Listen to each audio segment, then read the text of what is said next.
Hi and welcome to Knit All the Things. My name is Laurel. I'm also known as West Maven on Instagram, Ravelry, and here.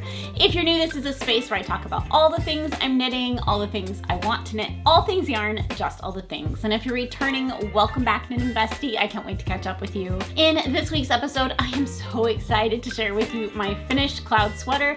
This is a pattern by PetiteKnit, and I am so happy that it's done. I've knit kind of two of these in a row, or not exactly knit them in a row, but I've been working on each sweater for a while, so I'm glad to kind of move past this one, but I've learned a lot and I'm really excited to share with you some of the modifications that I made on this sweater, especially since I did not use the recommended yarn. I also am very excited to share with you some knitted accessories that have been catching my eye and what I've been working on lately, as well as talk about a couple of new cast-ons. So grab your knitting, get cozy, and let's go. Okay, so let's talk a little bit about what I'm wearing. You guys, I finished my cloud sweater. This is a pattern by PetiteKnit. I previously knit the cloud blouse, and I didn't knit it recently, but what I did do is I had knit it.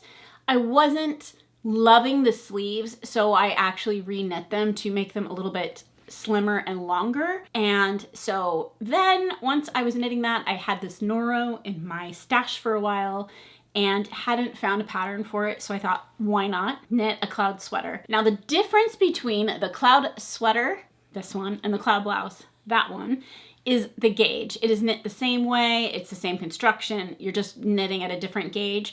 So while I could have done the math to figure it out myself, since there was a pattern readily available, why not save myself some time? Okay, so the cloud sweater, this one is, I would say, more similar to PetiteKnit's finished one than this one. This sweater, which I will talk about in a second, I did different modifications on, so they do look slightly different. So I did do the same neckline as PetiteKnit on this one, which is more of a funnel neck, and then I also, the modification I mainly did on this one was slimming the sleeves from her sleeves. So let's talk about the yarn. This yarn is Noro Uchiwa. This is the colorway 6, which I think is like, I'm probably gonna mispronounce this, but I wanna say it's like Marigume or something like that. I don't actually know and I don't have it in front of me, but it is the purple, reddish, greenish colorway. There's only one like this if you look it up, but I was unsure because I didn't pick this yarn out. My husband picked this yarn out for me for Christmas like a couple Christmases ago, and it's just been in my stash, and I didn't know what to do with it. And I think part of that came with just I didn't pick it out, so I didn't have a plan for yarn that I got, so I just wasn't sure what to do. I knew I could probably get a sweater out of it because this was a large amount of yardage. The yarn itself is made with cotton, silk, and I think viscose. I'm not 100% sure. What I will do, and what I want to kind of remind you guys of, I do have a newsletter. So if you sign up for the newsletter, I send it along with the episode. So once I publish an episode, I'll send an email, and that has all of like anything I talk about so that you guys just have it in one place. I also include a lot of that information in the description. So if you are curious or you want to find this yarn, then that information will be below. But I want to say it's like cotton, silk, and maybe a viscose, or cotton, silk, and nylon. It's one of those two. So this particular sweater is much heavier. So this is kind of rated as a Aran weight, or like a heavy worsted Aran weight. And it is much heavier than my previous sweater. And so it's a much all over heavy sweater. I feel like the yardage was 530 meters, 500 meters, 530 yards or something. It is a nice heavy weight. I would say it feels like on the body a lot like a real, like a heavier sweatshirt, and it wears about the same way in terms of warmth. So while it keeps you warm, or it would be great in like windy weather, it's not a warm sweater, if that makes sense. The yarn itself, I have this much left. I had 2 skeins. I have this much yarn left. And this yarn, I will say, when I was weaving in ends, I found this to be like a little bit, maybe it's not gonna do it now. Of course it won't do it now. But after I had washed the yarn and dried it, it was pulling apart a little bit when I was weaving it ends. So it's just something, while it's not like an unspun by any means, it can pull apart. So it's something that you just want to be like not ripping on it, otherwise you will pull the yarn apart. It has a nice hand feel. I know a lot of people don't love knitting with cotton yarns, but I will say one thing that Noro really shines at is their cotton and silk blend yarns really feel so nice to knit with. Like, no complaints there at all. I slimmed down the sleeves, as I said. I can't remember, and I won't share because it's part of the pattern, but I will tell you what I did for the sleeves. So I did a decrease every 8 rows. For my size, it was much less frequent, but I didn't want big billowy sleeves. And I learned with this cloud blouse that the cotton yarn can like kind of stretch out in weird way, not in weird ways, but it kind of has a little like stretch to it. And with the silk and everything, it kind of like, it's a nice fabric, but with the sleeves being as wide as they are on her actual sweater, I want to be able to like hike them up my arm and have it kind of stay. And with the wider sleeve, it wouldn't be able to do that, one. And so I wanted to be able to do that. And I wanted to make sure for this one that my sleeves were long enough, because I prefer my sleeves to come down like onto my hand. That's my preference. So for those reasons, I didn't want to run out of yarn. Again, I had this much, so not sure if I would have or not. I think it would have been close, but I just more frequently did decreases. Like I said, it was every 8 rows after this like purl detail. You do a couple purl rows on the shoulders and on the beginning of the sleeve just to give this beautiful effect. And so after those, every 8 rows, which made the sleeves slimmer. And I'm so happy that I did that because I'm very happy with how they turned out. They're not like tight on me by any means. They're a nice like slimmer sleeve. Her sleeves, if you look at the picture, are more billowy. Her yarn choice, PetiteKnit's yarn choice for this sweater is, I believe, like either woolen spun wool or like a blown in type of wool. It's very light and fluffy yarn, if you will. And for that reason, I wanted to make this obviously with the yarn that I had and the gauge matched, but of course mine is going to be probably a heavier sweater than hers, but not as warm because I used the cotton. I don't actually think too, if I were to make this exactly again, I don't think I would change anything else than the sleeves that I changed. I like this neckline. I think it's nice. I probably did modify this a bit. I think I only did like a couple of inches. I think I did a little shorter than her, but in this previous one, which let me grab it really quick. So in my previous, this is the cloud blouse, I was running out of yarn and I did not have like options. So I actually did a very short neckline, which made a much wider neck compared to the one I'm wearing. I think it's a nice modification. If you don't want this up on your neck, you could definitely make it shorter and go from there. And this is also a Noro. This is Noro Campeto, and it is the colorway Shiro, which might be 1. I'm not 100% sure, but it's like the grayish colorful one. There's like a beige colorful one as well. But I really love, like, both yarns are amazing. I love them both. This one has a nice almost like striping detail. And because you're doing smaller circumferences on the sleeves, your stripes tend to be a lot wider. So, but if you'll notice, I got very lucky. My sleeves are very close to being the same. I just ended up starting in about the same place, and both the cuffs and the hem and the neck all end in purple because I'm crazy. But I think it kind of creates a little bit more finished look, and the way you could do that is when I was knitting, I would look, because this comes in like a wound skein or wound ball, if you will, I would just look if the center was going to get me closer to my effect or if the outside.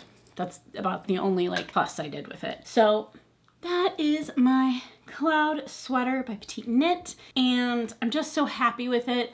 I really think it's fun. It's really like a very kind of cozy sweater.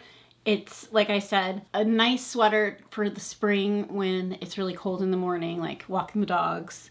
It's great for that. Or like in the evening when it cools off. It's really been really nice. So it's a great addition to my wardrobe. Also, I don't know what it is, and this is probably a little snobbery on my part, I don't know. But because it's a cotton sweater, I just feel like less precious about it. Maybe it's because I feel like I can like really wash it. I don't know. But I tend to like be less precious, which means I just wear it more than maybe some of my like quote unquote fancy wool sweaters. Cloud sweater, PetiteKnit.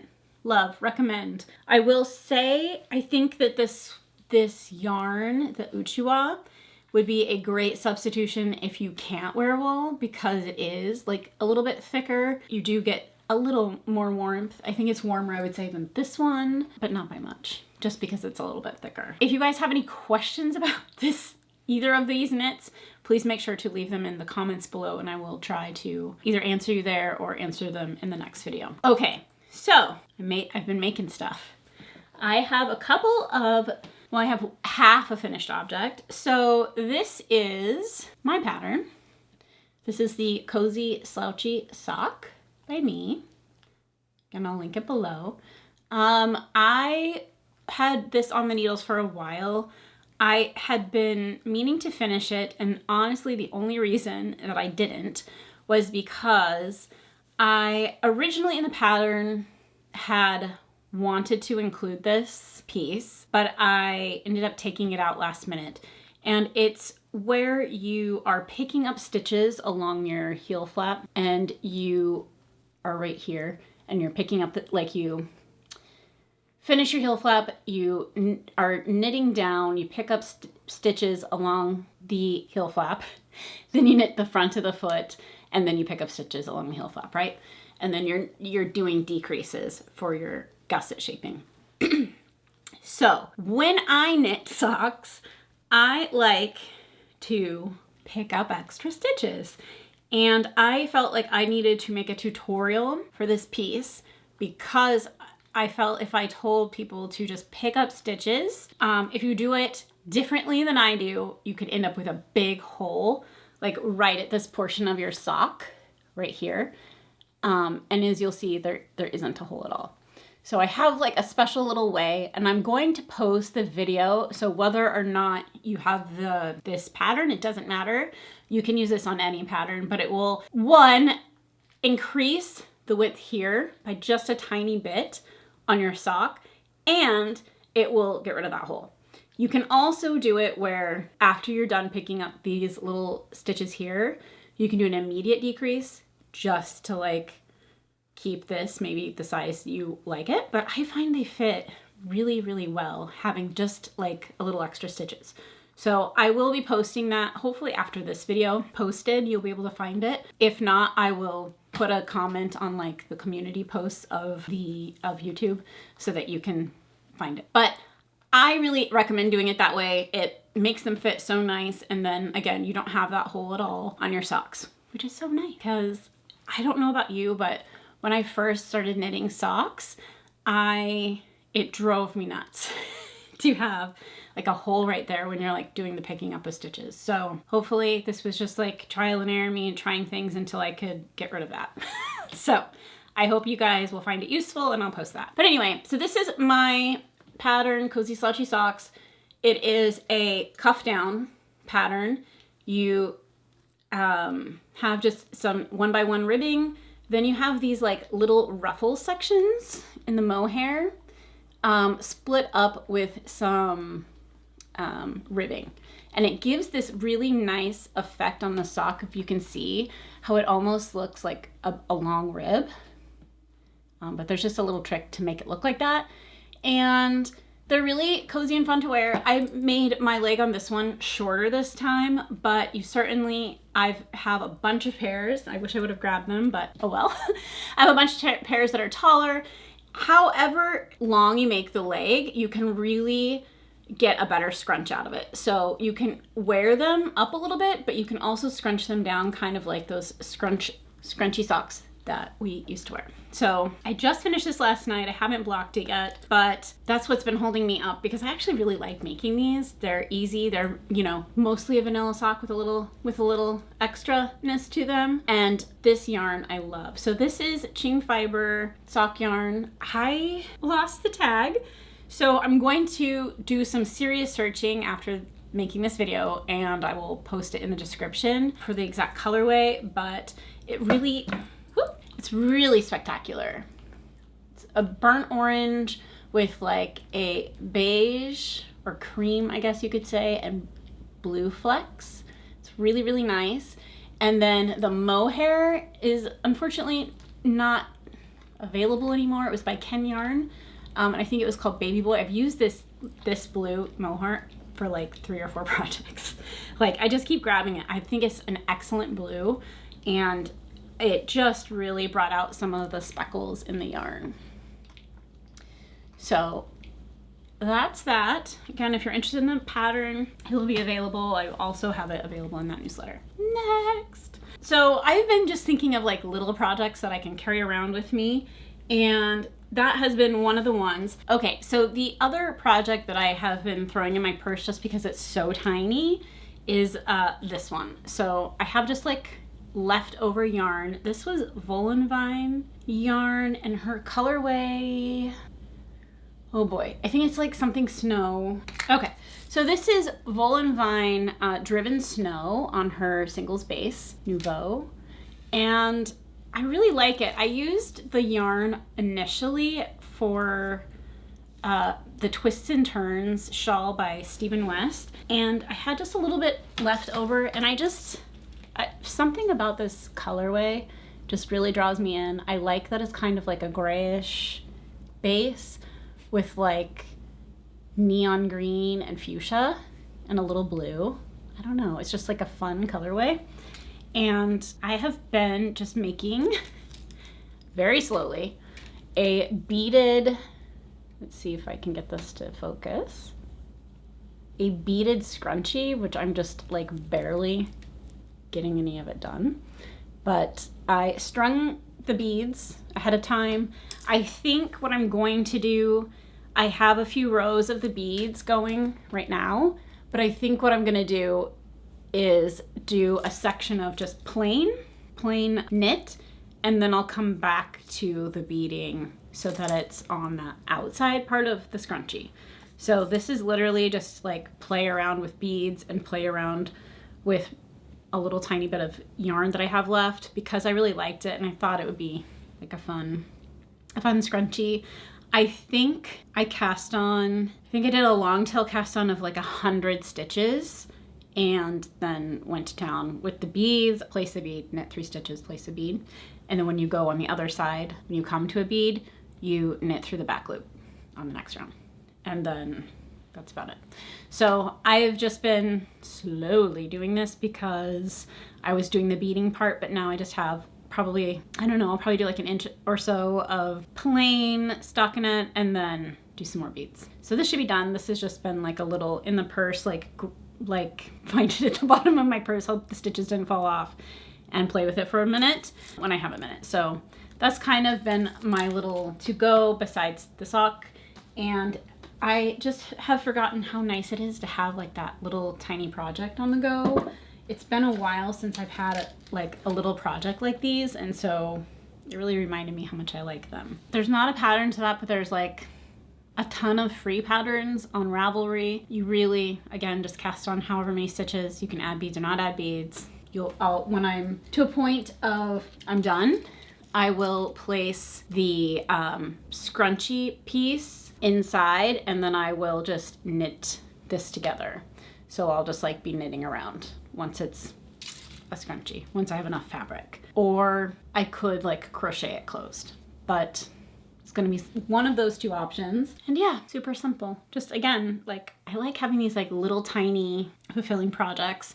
And part of it has to do with, I noticed before I was all out in knitting, I was all out in making jewelry all the time.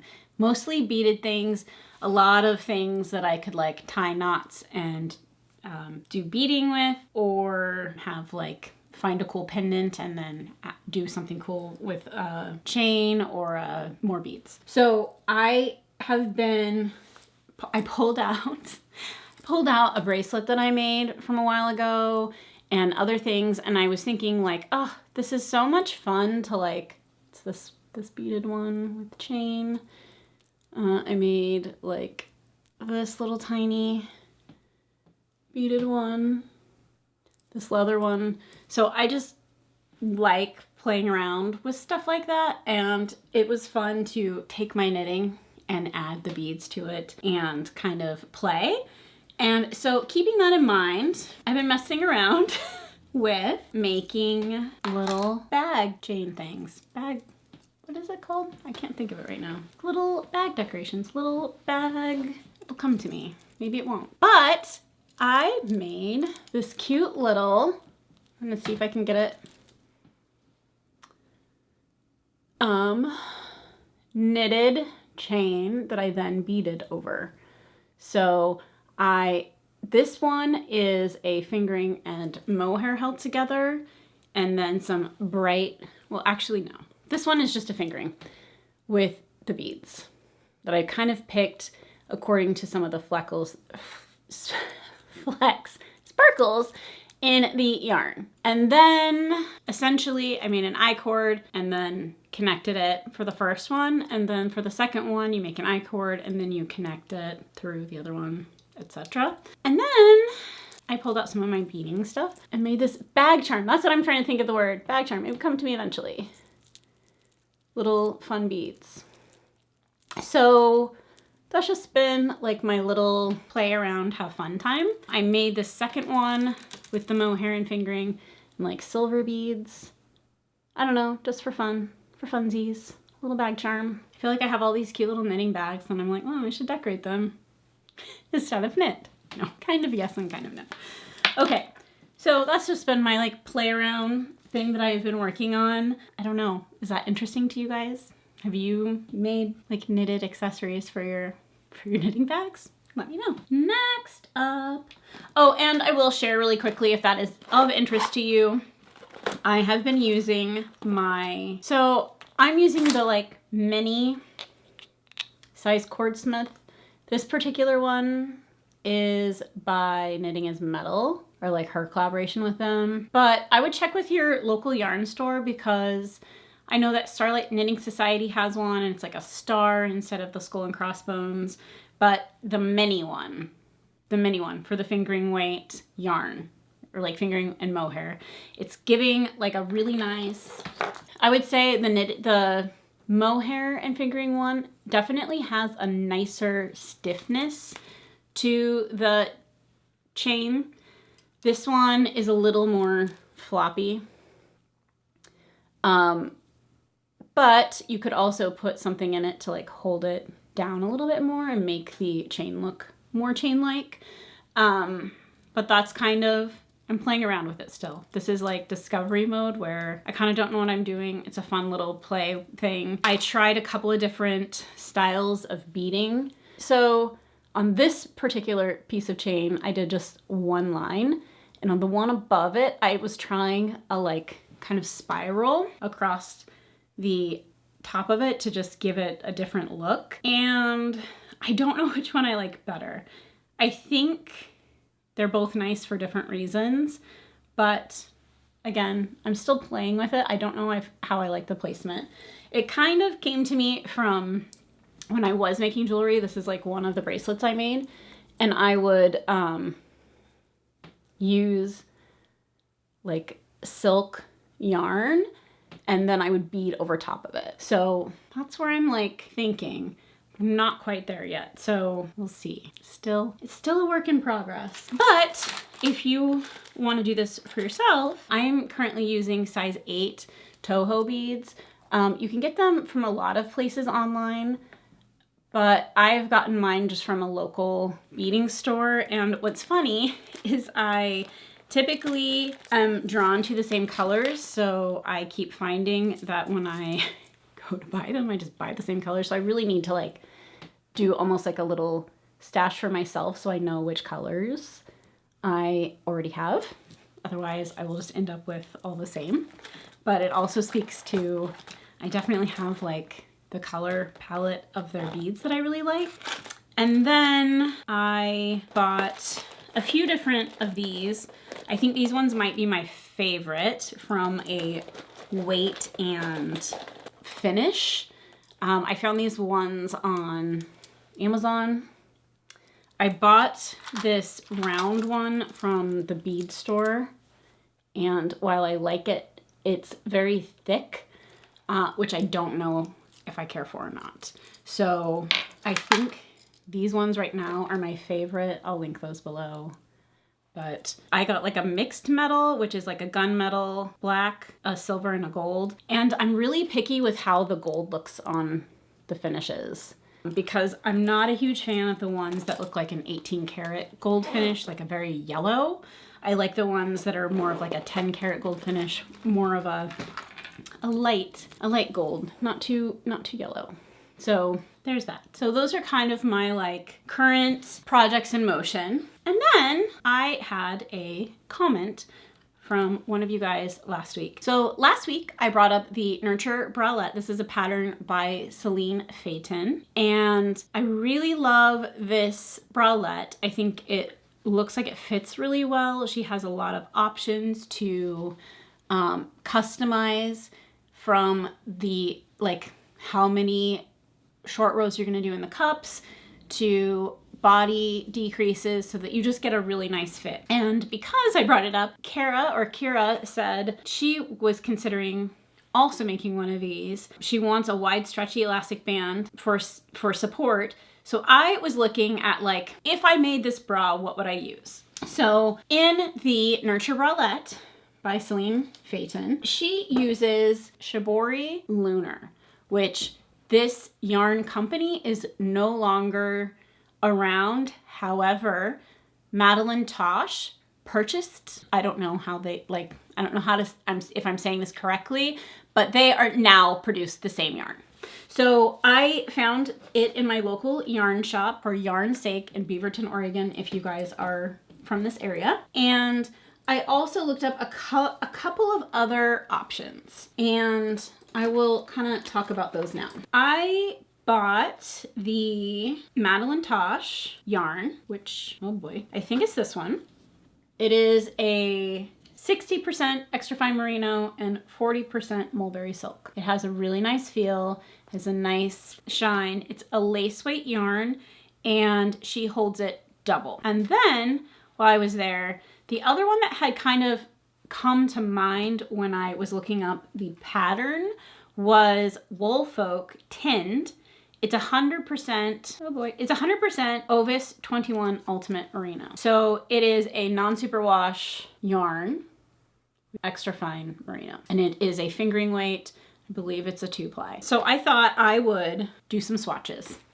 Who am I? I know.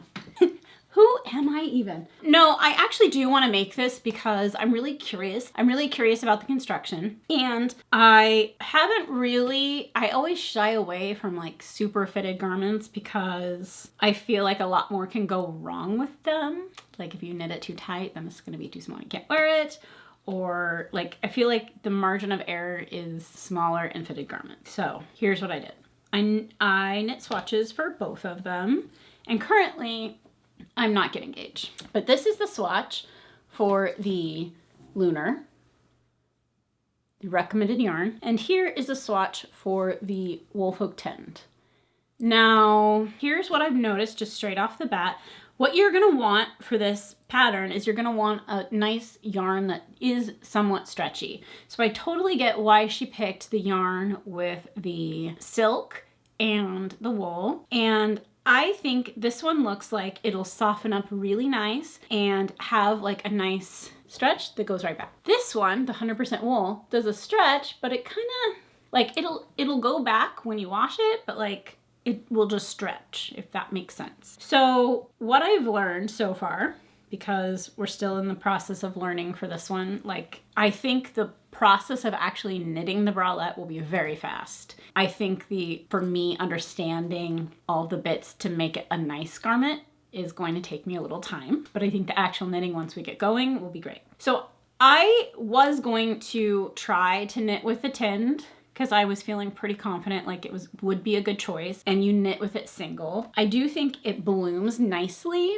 I will say I have many hats out of the tinned because I like to hold it double. I've made the morning walk hat a ton of times out of it. It is like so nice. The problem with the tinned is that it pills crazy, like a crazy amount. You are just gonna like have fuzz all the time. Like you won't be able to get rid of it. It doesn't stop.